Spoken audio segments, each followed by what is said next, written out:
Bismillahirrahmanirrahim. Assalamualaikum warahmatullahi wabarakatuh. Alhamdulillah, summa alhamdulillah, wassalatu wassalamu ala rasulillah wa ala alihi wa sahbihi wa wala hawla wala quwata illa billah, amma ba'd. Alhamdulillah, senang dan bahagia sekali bisa berjumpa dengan teman-teman semua dari Nusantara dan ada juga dari Taiwan yang hadir, Masya Allah ya. Alhamdulillah, Taiwan hadir, Karawang hadir, Masya Allah, Alhamdulillah ya. Kemudian Jonggol ya, Gresik hadir, Bismillah ya. Kemudian juga ini dari Lumajang, Jawa Timur, siap belajar, Alhamdulillah. Kemudian ini MDKR ya, MDKR ini mitra ya, mitra dari Dinar Khairul Razikin Sorek Riau hadir, Alhamdulillah ya. Masya Allah, mata saya sampai berkaca-kaca Pak Nas, rindu camp, iyalah. Tadi adalah video camp ya, video pada saat kita melakukan camp selama 2 hari 1 malam, subhanallah.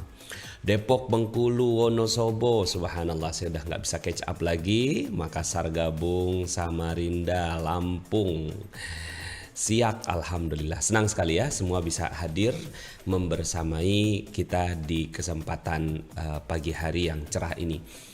17 Februari 2021, sebuah hari yang dititip oleh Allah Subhanahu wa taala untuk kita isi dengan aktivitas-aktivitas yang bermanfaat. Semoga teman-teman semuanya berada dalam keadaan yang semakin dekat dengan keajaiban Allah. Amin ya rabbal alamin.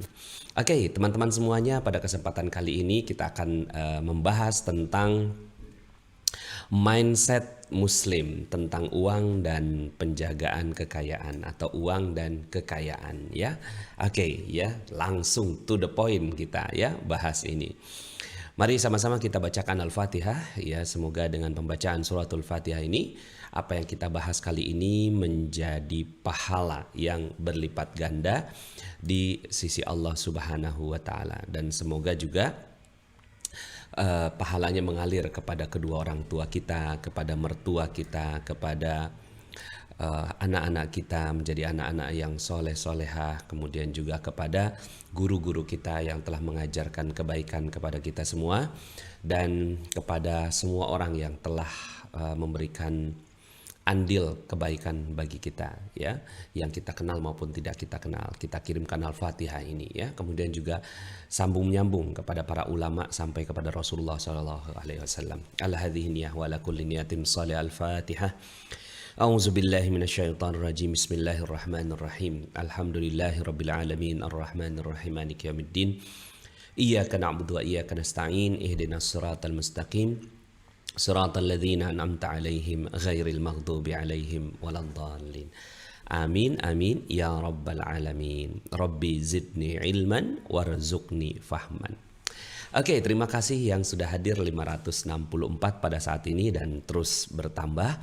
Hari ini kita akan bicara tentang mindset Muslim. Jadi hari ini bincang hikmah ya. Jadi bincang hikmah kita kaitannya dengan bagaimana mindset seorang Muslim tentang uang ya, karena berbeda pendapat ya, banyak yang beda pendapat tentang uang, harta, kekayaan bagi seorang Muslim ya. Nah, ini datanya ya, data pooling yang baru saja tadi saya sampaikan atau mintakan ya kepada teman-teman semua. Yuk silakan yang mau isi pooling gitu ya. Nah, ternyata subhanallah ya, ini ada data pooling kita. 3% menganggap bahwa dunia itu penjara ya bagi kaum muslimin. Udahlah gitu ya, dunia itu hina gitu ya, sabar saja, nikmati nanti di surga. Itu ada 3% ya, ada 3% sahabat kita yang berpendapat seperti itu ya. Sah-sah aja ya, 3% itu berapa orang dari 1000 ya, berarti sekitar 51 orang ya, 51 orang yang mengisi polling ini, dan polling ini juga bertambah terus ya. Saat ini statusnya sudah 1.500 ya, 1.493 yang mengisi polling. Tadi masih 1.083. Oke, 3% ya, 3% yang menganggap dunia itu penjara bagi kaum muslimin ya. Nah, yang mungkin yang mengisi ini ya merujuk kepada hadis Rasulullah SAW ya, eh, apa namanya, dunia sirajul mukmin ya. Dunia itu penjara bagi orang-orang yang beriman ya. Udahlah ya. Ada apapun ya, kekayaan, harta yang kita dapatkan itu sabar aja karena dunia ini hina gitu ya. 3%. 3% menganggap biasa-biasa aja. Semua sudah diatur oleh Allah, nggak usah ngoyo. Nanti juga Allah kasih rezeki gitu ya. Jadi dia tuh yang 3% berikutnya adalah orang-orang yang biasa-biasa aja gitu ya. Jadi nggak terlalu ngoyo-ngoyo banget gitu ya. Dapat rezeki ya hayo gitu kan, nggak dapat ya udah gitu ya. Nah, ini 3%. Nah, 77% yang paling banyak adalah muslim harus kuat secara ekonomi. Selain mandiri juga agar terhindar dari bahaya-bahaya akhirat ya. Ini adalah 77% ya. Tapi saya bagi nih 14% nih. Saya tahu Islam harus kuat ekonominya, tapi saya nggak tahu bagaimana mencapainya. Ada yang bingung juga gitu. Iya sih, saya tahu sih kalau harus kuat gitu, tapi nggak ngerti saya caranya. Nah, kalau yang ini yang ke berikutnya adalah saya belum paham karena terlalu banyak kontradiksi antara Ustadz A, B, C. Itu semua beda-beda pendapat ya. Nah, tapi 91% memiliki keyakinan bahwa Islam itu harus kuat secara ekonomi ya. Jadi bismillah, ternyata 91% teman-teman kita nih meyakini gitu loh bahwa Islam tuh harus kuat secara ekonomi. Tapi uniknya data kita kemarin, ya kan?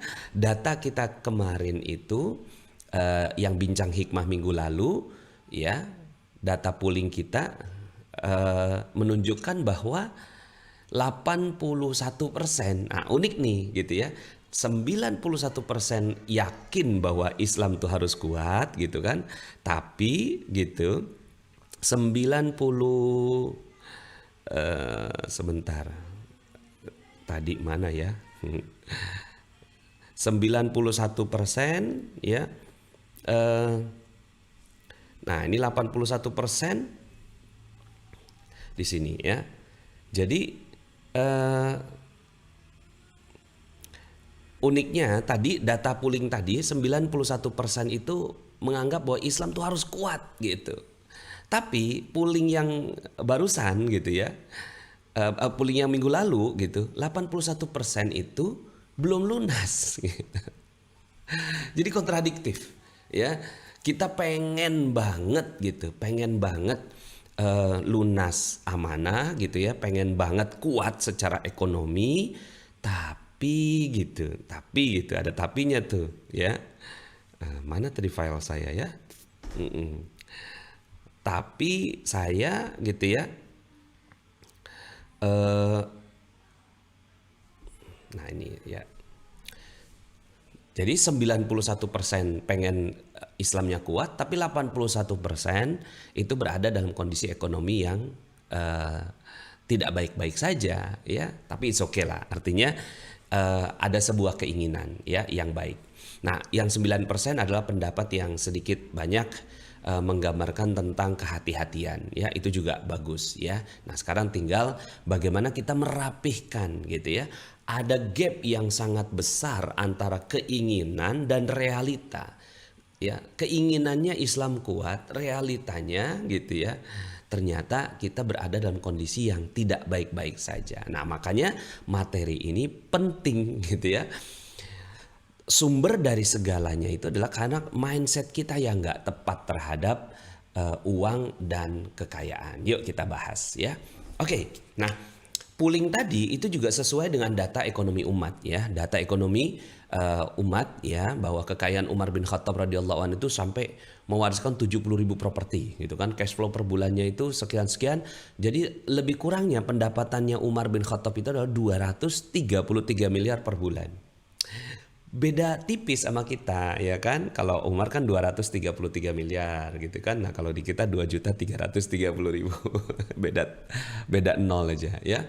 Kekayaan Utsman bin Affan, simpanan uang 151 ribu dinar, itu berarti lebih kurangnya 600 miliar. Mewariskan properti sepanjang wilayah Hadis dan Khaybar beberapa sumur senilai 200 ribu dinar, ya 800 miliar. Luar biasa. Jadi ternyata data ekonomi kita itu menunjukkan bahwa kita ini sangat kaya gitu kan, kaum yang kaya gitu ya. Kemudian Zubair bin Awam 50 ribu dinar, 1000 ekor kuda perang, 1000 orang budak gitu kan. Artinya kan sangat-sangat makmur gitu ya, kekayaannya luar biasa. Kekayaan Amr bin As 300 ribu dinar, kekayaan Abdurrahman bin Auf melebihi seluruh kekayaan sahabat. Nah, kalau dilihat dari data-data ekonomi ini gitu ya, poolingnya juga kita pengen umat Islam itu kuat gitu ya, 91%. Kemudian ada persoalan dari sisi amanah yang kemarin kita bahas, lunas amanah menggunakan emas gitu ya. Nah, berarti itu tadi ya, ada gap antara keinginan kita ya dan realita. Tapi kabar baiknya adalah gitu ya, kabar baiknya adalah jadi kan ini dream kita ya. Ini dream ya kan. Kemudian ini realita ya. Nah, realita kita gitu ya, itu 81% punya amanah. Dreamnya 91% ingin kuat secara ekonomi ya kan. Ya bukan hanya diri sendiri bahkan ya, bahkan secara umat gitu ya. Nah, artinya ada gap yang tinggi sekali ya antara realita dengan dream gitu ya. Ya realitanya punya amanah. Nah, kabar baiknya adalah realita ini didukung dengan ya, didukung dengan fakta sejarah. Ya, didukung dengan fakta sejarah. Sains membuktikan bahwa apapun yang sudah pernah terjadi ya, itu bisa terulang lagi ya. Sains itu mengatakan demikian. Jadi apapun yang sudah pernah terjadi di masa yang lampau itu bisa terjadi lagi dengan tentunya dengan upaya-upaya tertentu ya. Nah, maka kabar baiknya adalah insya Allah dream ini ya akan terjadi karena pernah ada sejarahnya umat Islam itu kaya raya. Oke ya, jadi bismillah, insya Allah kita optimistik.